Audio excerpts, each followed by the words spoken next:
Folks, welcome into Crossing Swords episode 41. I'm your host, Ty B. Tonight I will be joined by Dwayne, Konzi, and we have Dewey, not on Long Island today, down in North Carolina. Made a little bit of a trip.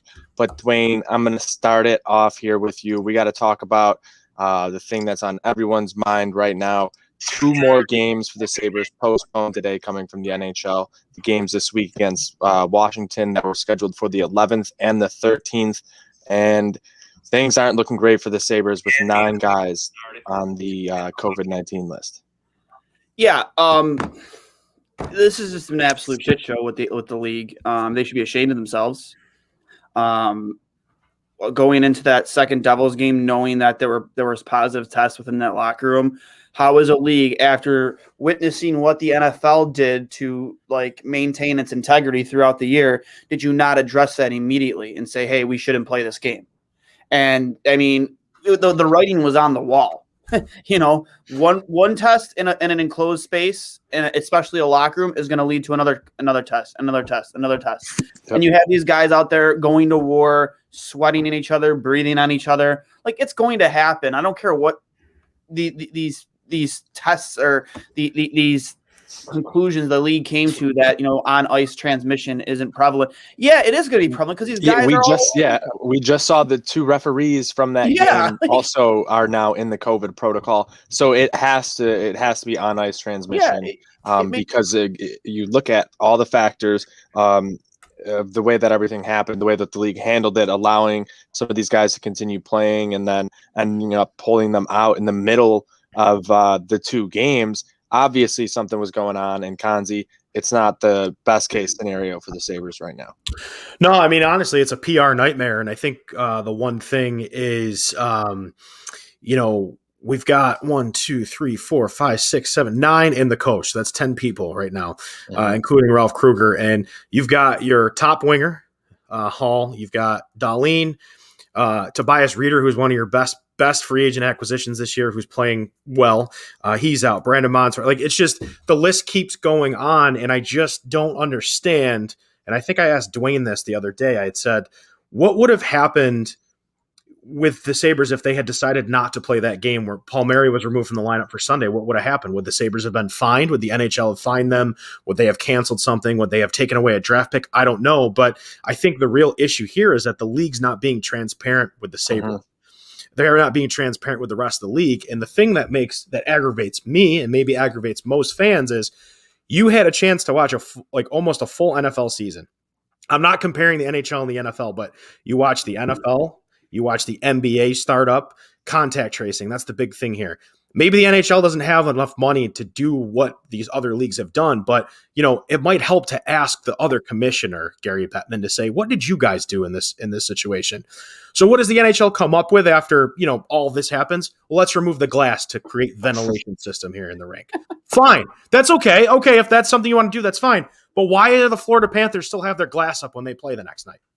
Why are you not enforcing it? Why are you not walking around the league and finding these teams for not following protocols? That's the whole point. And if you don't believe in COVID, go look at what's happening across the country. It's very real. I don't care what anyone says. I don't care if people, get mad at me for saying this. It's very real. Whether you believe it or not, follow the damn protocol. It's not that hard. Wear a mask. Okay? No. Second point I'll make too is I was on the Real Talk podcast. There's going to be an episode coming out where we talk to a referee that is a referee in St. Louis. He refs junior hockey. He said that right now a lot of these players are using the Gator scarf.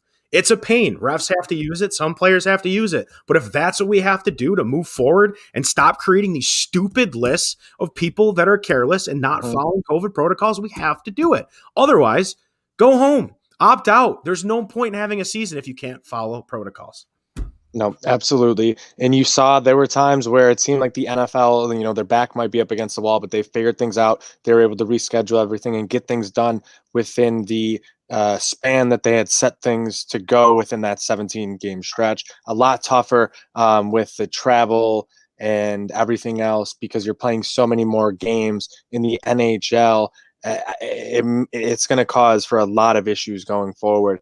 As a fan from not the Sabres, Cats, what are you seeing here from the NHL? Because it seems like just another display of these issues of incompetence from the league office. Right. You took the word right out of my mouth, and it's incompetence. And you've seen it time from time with all the issues that are popping up early in the seasons. You know, the MLB had issues, but they worked it out and they were able to finish the season just fine, even playing over 100 games. But like Joe just mentioned, the NHL needs to start enforcing these teams, having people looking around the arenas, make sure they're following protocols, because the players want to play just as much as we want to watch the games, and the players' health is and should be the league's top priority. And also, again, as Joe mentioned, it's just a PR nightmare for the league and Buffalo itself, because the league is not being transparent with the team at all. Yeah, that's a whole nother thing, is the legitimate safety aspect of it, because you look at Marco Rossi, he has confirmed to have gotten COVID back in the fall and still has not recovered from that. He had been sent home to go rest and try to get better with his family. So you see that there can be long-term ramifications. And if you're spending a first-round pick, a top 10 pick on a guy, and now you could lose him and he could lose his career because of this, you don't know what these ramifications can be. So you got to take care of these players, because whether we like it or not, they're commodities to these franchises. There's a dollar value attached to their names, more than the actual name itself. So they're worried about their investments. I think the league will figure it out and get things done, but I just don't know if I'm very confident in them figuring out anytime soon, Dwayne. Yeah, here's the thing with hockey compared to football. You have 16 games per team per season compared to right now 56. There's a lot of more travel involved. There's a lot more chances for contamination between, players and individuals, players and pedestrians involved. Because let's face it, like, you're out you're out a lot more often than say as football, where maybe just make an example with the Bills, like Josh Allen. He respects the protocols. He respects what has to happen. He goes from home to the facility, back home, door dashes, whatever. Just tries at least during the season to just stay away from the general public, just for the integrity of the season. It's just a lot tougher with hockey, because again, you're traveling, even with this condensed schedule, even with you playing back-to-backs or 2 and 3 against the same teams, you're still traveling, you're still in airports, you're still dealing with the general public. It's just a lot more difficult, and you're doing it so much more often than in football. And I think that's where the NHL may have failed to realize, that you're going to have more opportunities to contract COVID. And here's the thing. The second you have, the second you come across a positive case within a team, that next game, whether it's that night or the following, it has to be shut down for at least. You have to postpone. Like, you have to take all the precautions, do rapid testing, see it within that locker room, see if anybody else has it, and just shut it down. No, absolutely. And that's the problem, is you let them continue to play, and now their number, I think, is up to 19. You have 25 guys on the active roster normally. That's absolutely insane. It's gone through basically that entire team at this point. Kanzi, do you see them being able to flip this around quickly, or do you think we're going to be dealing with this for a long term? Because the Sabres are going to have issues. They'll likely have to play about 46 games in 83 days or so, unless they decide to extend the season. Well, looking at this list right now, like I mentioned earlier, Tobias Reeder out, Curtis Lazar out, Rasmus Dahlin out. So you already got your third line guy, your fourth line guy, one of your second defensive pairings out. Your rookie that's having a heck of a season, Dylan Cousins, out. Casey Middlestat, whatever. Okay. Moving along. Taylor Hall, the guy that you paid 1 year, $8 million to play alongside Jack Eichel, gone. Okay, so what do you turn to? Well, now you got to turn to your AHL players or your taxi squad. Okay, so you look at your taxi squad. How many guys they carry in a taxi squad? About 4 or 5? I think 3 or 4. Three or 4? Okay, so now you got to dip into your AHL guys. Well, now that brings me to my next point. Are these guys in the AHL ready to make the jump? Well, they're going to have to jump a lot earlier than they probably wanted them to. So I'm seeing guys like Will Borgen playing. I'm seeing Jack Quinn maybe playing a little more than anticipated, possibly. I don't know if he's ready, but it just puts the Sabres in a situation. Dwayne, you said it before we jumped on here. It's a freaking disadvantage. They're going to lose disadvantage. Probably 5 or 6 games before they start to even turn the corner and get some of these guys back. So yeah, it's going to be like you about said, 2 Dwayne, weeks at least Yeah. between games. and it's not like they're going to Now- be playing the Devils tomorrow. They're probably going to be playing the Capitals or Bruins or the Flyers or With- the freaking Islanders. Who knows? Now, And that's the not- only yeah. the only positive, the confirmed positive test right now is Ralph Kruger, correct? Like, I know people Technically. are in code of protocol, but Yeah, have they haven't. They tested haven't. No, positive, no, or- because they don't have to announce that They don't have to announce it. But Oh. Kruger is on because of that list. privacy. But yeah, It's just Well, it's just like it's just frustrating because like you've lost almost two you've lost two defensive pairings because McCabe's Mhm. on here, and you've lost basically two lines essentially. Because I mean, like I said, you lost special teams too. Tobias Reeder, great penalty killer. You lost him too. So here we go. We're in the crapper already. So you're behind the 8 ball. So I usually don't like to attack the league too much, but I will say this. This is piss poor effort right here on the league's part. I don't want to hear anything about how difficult it is. I don't want to hear anything. You played in an NHL bubble last year. You tried to use that template. It didn't work. Switch it up. And the people who have been coming to me through my DMs and my friends who've been texting me saying, well, what about the MLB? The MLB was one of the first competitive leagues to go through it. And guess what they did? They fumigated each locker room. Okay. I don't see the NHL going through and locker do you see rooms and how fumigating. spread out Yeah, everything exactly. was? Like And Ty, we saw that when we covered the Blue Jays. We Yeah. wrote the articles. like- We asked the questions. as spread out as Yeah. as you can possibly get. Like there's, they had to extend locker rooms. They had to do a ton of transformations there at Salem Field to be compliant, and they did it, and it ended up working. They were able to get through the season without, any real big speed bumps there in Buffalo, and you get to the playoffs because you don't have all those issues you have to worry about. I mean, St. Louis was able to kind of figure things out and still get there, but you think about it for the Sabres, that's a lot to have to worry about now. All these games quickly, that big disadvantage. It's going to be very interesting to see going forward right away, like who you're going to be playing and how that's all going to work out, because you have to reschedule these games as well. Are you going to just insert them in between when they're supposed to play already? So instead of playing every other day against a team, they're going to have to play like 3 days in a row or something like that. Like it's going to be, I just don't know what they're going to be doing with that. Right. And the last point I wanted to make about this whole thing is you look at companies like Bauer, you look at companies like CCM, okay? All the money that's been poured into protective gear. You are telling me that we are in 2021 and we cannot figure out a protective face shield. We figured it out for healthcare workers. We can't figure it out for hockey players. Is it that we don't want to figure it out, or is it that we're just behind the 8 ball and we just can't figure it out? Because right now the NHL looks like it always does, behind the 8 ball with marketing, behind the 8 ball with every other league. Call another league, figure it out. Freaking figure it out. Because I don't know about you guys, win or lose, I can't do this anymore. I can't watch the Senators get beat 7-1 every freaking night. Okay, I can't watch this anymore. I'm losing my mind. Well, speaking about something you watched the other day, I know you watched the Islanders game. Dewey, the Isles got a big game here tonight in a very, very tough Mass Mutual East Division. Yeah, we're back at MSG against the Red Pants of New York, Dami CNY's New York Rangers. And we're looking to get another 2 points. The boys were on a 5-game losing streak, and then they had the 2 games against Buffalo. After the Buffalo Sabres just played New Jersey, those games got postponed. And I'm sorry, what? What's the Buffalo? The Buffalo Sabres. Oh, okay. Just you just kind of just forgot half of it. I'm sorry, the Buffalo Dwaynes. We're gonna refer them as the Dwaynes.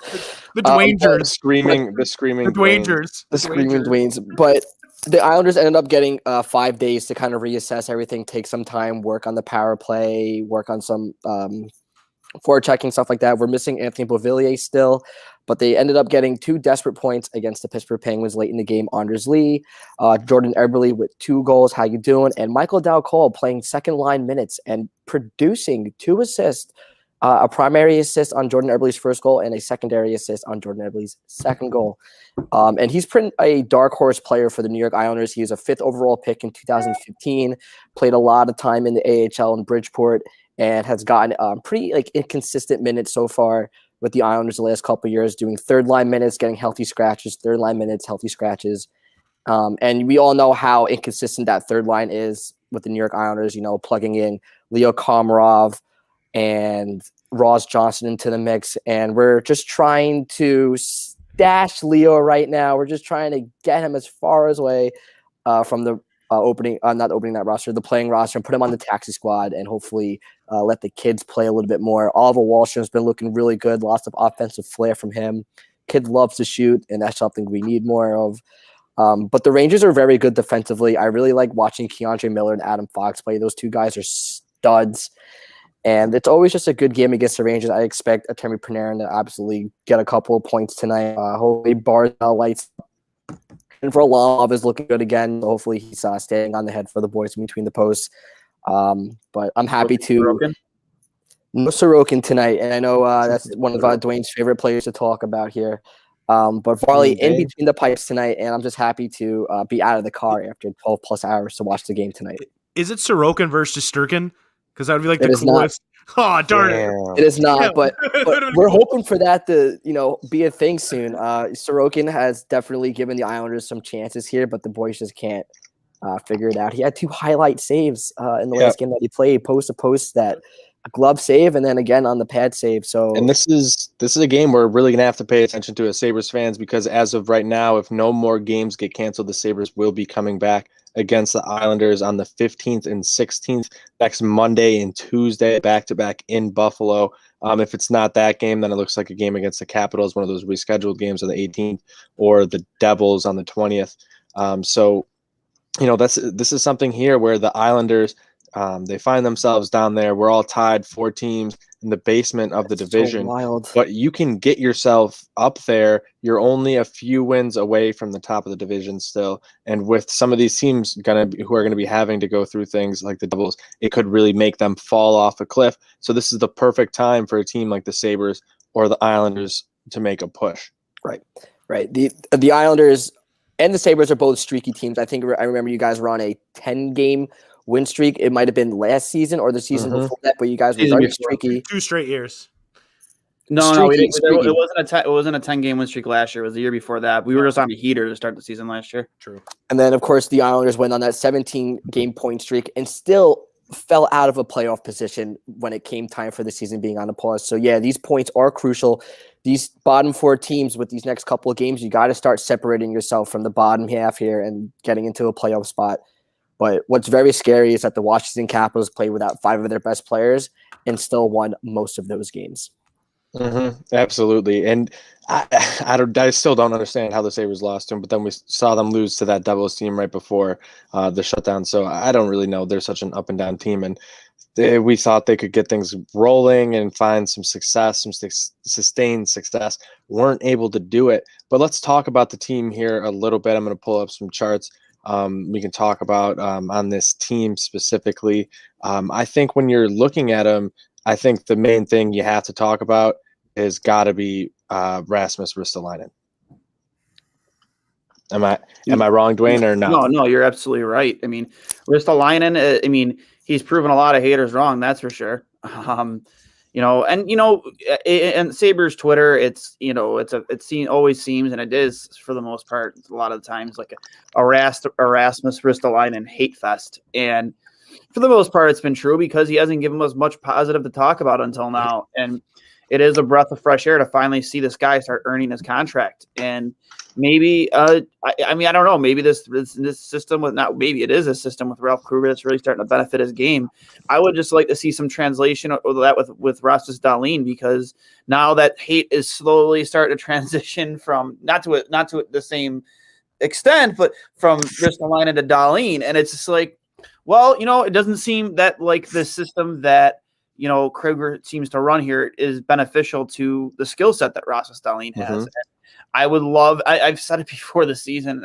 You write it on a wall, underline it, highlight it twice, or underline it twice, was they needed to bring in a stay-at-home defenseman for Rasmus Dahlin, because at least then it gives him the ability to really showcase the talents that got him drafted first overall. And it's just extremely upsetting to see him take this step back.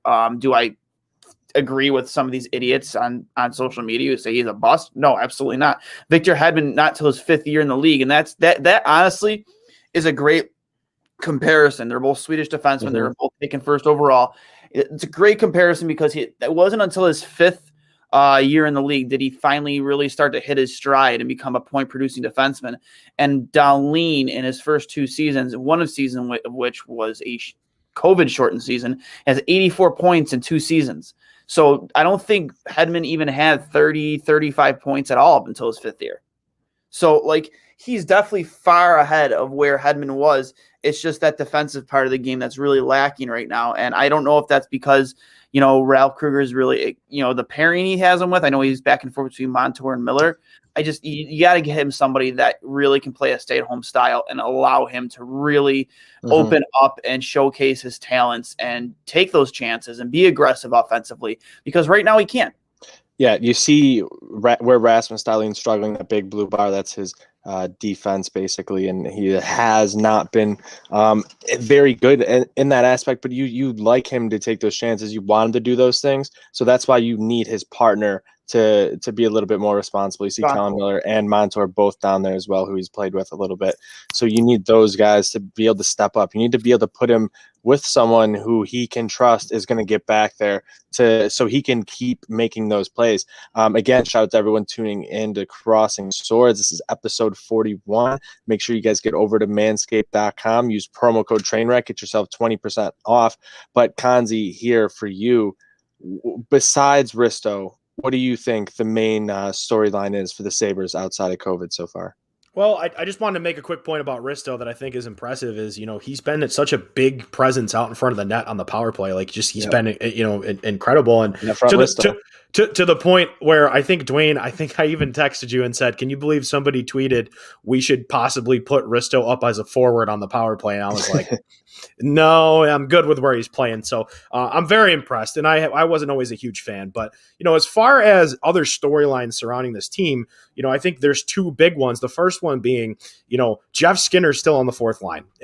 We're going to beat a dead horse every time we talk about it because, with this all happening, and Skinner isn't on this list, he's going to have to play on the top 2 lines at least. But, we're still unsure if it's more. What's up? God willing. You're right. But it's more, I think the question that it poses is he not buying into the system, or is he just such a great skater that Kruger wants him on the 4th line? We may never know. Kruger really just wants to spread it out. It's weird because you're paying him that much money. But at the end of the day, at the end of the day, you have a 40-goal scorer on your 4th line who's not scoring goals. Exactly. You have to put him in a situation to do what he does best. And I don't care about spreading out talent in a shortened season where every single point matters and not allowing other teams to get loser points. You need to start scoring more goals. Exactly. And I think the other thing too, speaking of goals and speaking of net presence and playing in the net, with the way COVID's gone, I think one thing we have to monitor is the goaltender situation. I mean, you have Jonas Johansson, you've got Carter Hutton, you've got Linus Ullmark, and I don't know if Ukko-Pekka Luukkonen is even ready, to even make that jump. So you have to look at the Sabres right now and think, okay, what happens if Hutton tests positive? What happens if Jonas Johansson tests positive? Where do the Sabres go? Do they dip in the fountain of youth, or do they go out in free agency? But then that poses the other question. Who do they package together now with this COVID list? What team is going to take a stab at these guys? They're not healthy. They can't play right away. So who do you trade? So I think there's a lot going on right now. I think that's an even bigger storyline is what do you do now with your goalie situation, given the COVID list, and if one or two of them test positive, where do you turn next? And it scares the crap out of me, as I'm sure it scares most of us, that Linus Ullmark's great, but outside of Linus Ullmark, we're not confident in Carter Hutton. He spoils in direct sunlight, spotlight, any type of light, as I've said. So, that's something to kind of monitor in the upcoming weeks. No, absolutely. I think I'm right there with you. This is just like a huge monkey wrench into everything, whether it's you look at the scheduling or, yes, them trying to make any sort of trade or anything like that, because Dwayne's been a huge proponent of making a deal. But like you said, you don't have these guys you can just trade off the roster right away. So you're going to have to, trade prospects. Like, what do you really have? Like, what prospects are guys going to want? And there's so many extra hula hoops to jump through with guys playing in Europe. And can they play in the AHL? Are they going to be able to play juniors this year? And there's just so many moving parts in the machine right now that, Dwayne, it's going to be very tough. I know you want to get deals done and you want to make things happen, but I don't know if it's just even logical for them to be making a lot of moves right now. It doesn't have to be a major deal, Ty. It doesn't have to be anything major. It could be a mid. Bring me in. Bring me in a second pairing defenseman, and hope and pray that or just a seasoned veteran, that hope and pray that maybe you give him minutes with Rasmus Dahlin, and it really turns him around at least. And again, like, it doesn't have to be some stud. It doesn't have to be some game-breaking defenseman. Just bring me somebody. Give me someone. Or just give Borgen a shot. Like, Borgen's there. He's in the AHL. Give him a chance. Yeah, Dwayne, I got to agree with you on that, because I think I said, too, at the beginning of the season, like, this guy's name had been brought up 2 straight years. Will Borgen's playing well in camp. He's playing well in camp. Why the heck haven't we seen him? It's like the same thing we went over with Brendan Gooley before we shipped him off to Anaheim for Brandon Montour. All we heard about for years to come was Brendan Gooley, and then he comes up and everyone's like, he's not who we thought he was. Well, then let's figure out what we have in him so that we can move forward with it. I completely agree with you, Dwayne. Like, if we have to package him, let's see what he's got. No, absolutely. You got to figure out what some of these guys can do. Get him some NHL minutes. I think that's one of the other reasons, like, people were complaining about Middlestat getting some minutes. Well, you got to get him out there to play just in case something like this happens where, you get some guys on the COVID list. Obviously, now we're in a full shutdown. But if it's just 1 or 2 guys, and where you guys are going to have to, step in and play, you got to keep them fresh. And for that second reason of getting them some minutes so they have some more game tape out there. So maybe he can get some more value. Maybe some teams will be willing to intake a player. But right now you have to worry about the COVID intake protocol as well. I know for the NFL, it was like a 4 or 5 day wait period. They had to go through some testing and all that before they could even join the team in limited capacities and all that type of thing. So that's a whole nother can of worms you have to worry about if you're a team making maneuvers right now. Yeah, it stinks. You had Dahlin go on the list today. That's a huge blow. I don't care what your opinion of the season is with him. He's a big part of your first unit power play. He's such an exciting player, and he's a dangerous player. You have to watch out for him when he's out there. You have to game plan for players like Jack Eichel and players like Taylor Hall and Rasmus Dahlin. You have to know when they're on the ice, because that's how exciting and dynamic and explosive they can be. And not having guys like Taylor Hall and not having guys like it's going to extremely hamper your team. And like we said in the beginning of the season, it's my opinion that you should have to play the Devils your first 2 games in here. You should have to. Because both teams are at an extreme competitive disadvantage going into their first 2 games here, because you haven't really practiced, you haven't been with your team, you haven't sat in meetings, watched video or anything. I don't know what you're doing at home, but I hope that's what you're doing at home. But you're just not doing those things, at the facilities, and that's an extreme competitive disadvantage. And you should have to play the Devils, because it doesn't matter either of these 2 teams, no matter who they play, chances are they're getting rolled. Yep. I mean, I don't think you're wrong on that point at all. But shout out to everyone tuning in to Crossing Swords episode 41. Make sure you guys get over to manscaped.com. Use promo code TRAINWRECK. Get yourself 20% off. Tons of great products, whether it's the ball deodorant or the lawnmower 3.0. Keep yourself trimmed up for the ladies. Do whatever you got to do. Valentine's Day is coming up. Got to make sure you're looking and feeling extra good. But we got to get back over to Dewey and get our predictions before we close this one out for Isles Rangers here tonight. Dewey, what do you see happening in this matchup? I see lots going on. The special teams for both teams are going to be essential tonight. I saw some crazy stat where both the Islanders and Rangers are not doing too hot on both of their power plays against each other. So that might make the difference here tonight. I still see a decently low scoring game. 3-2 New York Islanders win. Of course, I'm going to hope that the Islanders do beat the Rangers. Like I said, the four of us are all tied for last place in this division sitting at 10 points. You got to start separating right now. And you got to take advantage. I mean, I understand the situation that you guys are in, but for the Islanders, they need to take advantage of these teams that are just standing still in the standings and they cannot play. For what it's worth, just take advantage of the time that they have now, get the 2 points, and then move on to the next day. But again, it's always a good time playing against the Rangers. I'm excited. I'm going to be tweeting live updates from Dwayne's 2 Goalies 1 Mike Twitter account, so that's going to be a fun time tonight. Looking forward to that. So let's go Islanders. Yeah, and we're going to see the Rangers in the Lady Liberty jerseys with their reverse retro throwbacks. That's going to be Very awesome fresh. to watch. Can't wait to tune into this game. I know, Dwayne, you got some thoughts on this one. I don't know if I should go to Dwayne or Dane on this one. Dane from Grand Island. Listen here. Listen from Staten right? Island. You want to know what's going to happen tonight? Oh God. For the Islanders against the New York Rangers, the Lady Liberty jerseys. Chokin Sorokin is going to get absolutely sliced and diced up by the breadman, Artemi Panarin. Yeah, Put sitting some on the bench. respect on that name, Cats, because he's going to make Chokin Sorokin's life a living hell. Matthew Barzal, where the hell's he been? Where the hell's Barzal been? You pay this guy all his money. He ain't doing shit because he's a douchebag, Cats. They're all a bunch of douchebags. All right? Yeah, you're lucky the Sabres got COVID. It's it's a tragedy, but you want to know what?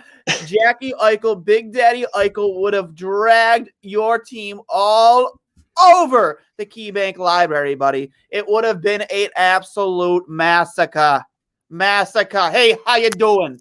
Well, I'm looking forward to returning some library books next week as the Islanders head to Buffalo for a couple of games, and hopefully Sorokin is in net for Jack Daddy Eichel to get 0 points on Sorokin.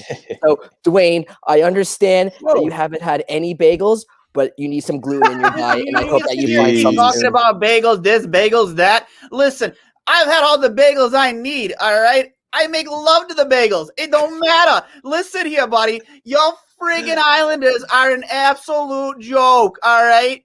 Find a couch cushion. I know you're too excited there, Cats. Find a couple couch cushions. Go relieve yourself because you want to know what? The Islanders are going to get absolutely dummied tonight by the New York Rangers. You all want to make fun of Dane from Grand Island, Wade from Staten Island. You want go take a dip in the friggin' the Hudson River, all right? Kramer's there waiting. Kramer's been waiting for a swimming buddy. Why don't you go take a dip in the Hudson? Because that's exactly what you want to do. Take a head first dive, maybe some cement shoes, and just end it all. Because you want to know what? The Islanders, they suck, baby. They suck. Wow. Couldn't have said it any better, Dane. Thank you, Dane, for popping in. Dwayne, you can come back out. He's got multiple personalities or something.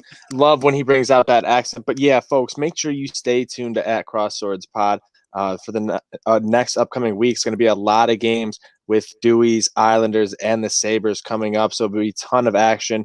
Make sure you stay tuned. We'll be having pre-games, tons of intermission reports and post-games as well. So we'll be all over that everywhere on Twitter, Twitch, YouTube. So make sure you subscribe, follow, like, do what you got to do. Make sure you get your comments in. We love hearing from you guys. Love making it a bit interactive, and we love getting Dwayne fired up. Dwayne, before we get out of here, you got anything before we sit off? Oh, geez. Just make sure you guys are following @Crossing Swords. 2 goalies, 1 mic. Obviously without any Sabres content here, we're gonna do our best to bring, as we always do, bring you over some content around the league. We got a pretty big Great schedule. Buttes article. Yep. Definitely take a look at that Buttes article. I know a lot of people dug that on Kelsey Newman, Carly Jackson, and Katie Flagg. Had a lot of fun writing that article, and I know with our Buttes coverage here to come, it's going to get that much more exciting. I know we're going to have some pieces on some individual players as well. And like I said, you guys have we have a full slate here of games tonight. You got the Oilers and the Senators, the Hurricanes and the Blue Jackets, Canucks and Maple Leafs. The Canucks are absolutely a miserable team right now to watch. I thought we were bad defensively. They are 10 times worse. The Lightning and the Predators. It's a full slate tonight.